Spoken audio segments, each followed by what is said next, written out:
Welcome back. In this episode, we're going to be learning about guiding storytelling and language experiences. The words once upon a time convey imaginary creatures and magic for young children. The art of storytelling has delighted millions of children throughout the ages. By inviting children to share in a make-believe world of adventure, the storyteller provides a wonderful educational tool. So join me, Miss Trot, as we learn all about guiding storytelling and language experiences.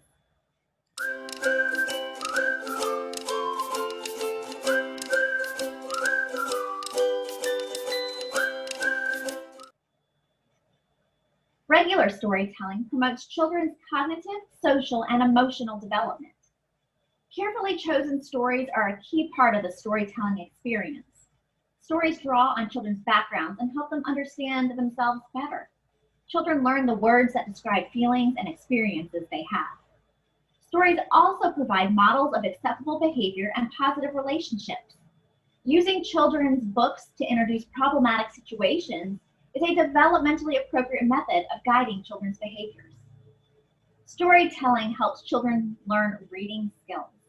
Listening comprehension precedes reading comprehension. So young children need to hear language first to eventually learn to become readers and writers. Storytelling is an important task for early childhood teachers. It involves reciting a story of reading from a book. As an early childhood teacher, you will select books and stories for a variety of children. Books and stories can have a strong emotional impact on children. Always consider the age and developmental level of the children to whom you will be reading the story. You will guide their experiences by selecting children's books and storytelling to children through reading books and other materials. Stories should reflect the children's developmental levels, backgrounds, and experiences.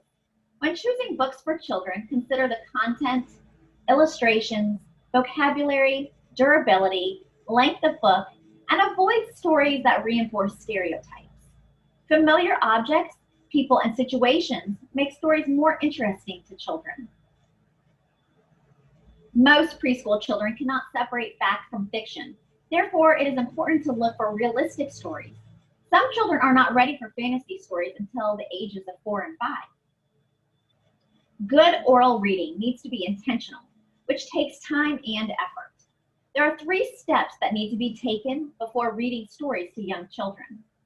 First, choose stories that you love and the children will enjoy. Then become familiar with the story. Finally, decide on how you will present the story. The success in your story lies in your ability to be interesting and enthusiastic. Reading to children is planned and has many steps in preparing to read. Introducing the story, reading the story, and ending the story. It's also important to understand how you handle interruptions, maintain interest, and support dual language learners. In addition to reading stories aloud, there are other creative methods that help storytelling come alive.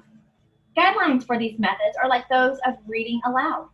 First, decide whether you will read from a book or make up a story on your own. Next, record yourself or stand in front of a mirror practicing until you know it well. This will help you perform as a storyteller. Some of these types of storytelling methods include draw and tell, audio and digital storytelling, puppets, individual or group stories, big books, ebooks and e-readers, teacher-created digital stories, flannel boards, and retelling stories. An important part of the classroom is the library area. This will have books and other storytelling equipment.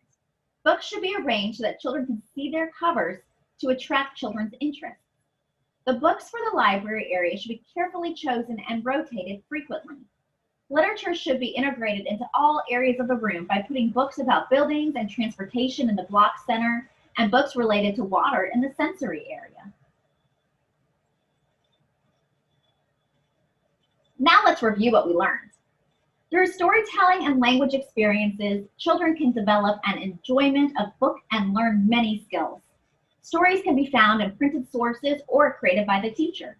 Teachers must select stories carefully so content matches the developmental level and experiences of the children.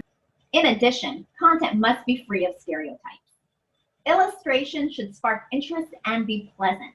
The vocabulary and story length must match the children's skills. Finally, the books must be durable. Before reading to children, it's important to prepare ahead of time. Besides reading a book, there are several ways to share a story. Draw and tell, recordings, and flannel boards are a few options. That wraps us up for this episode. You can learn more about this topic by reviewing the resources posted in your course. As always, if you have any questions, please contact me or your instructor. Thanks for joining me, Ms. Trop, as we learned all about guiding storytelling and language experiences. See you next time.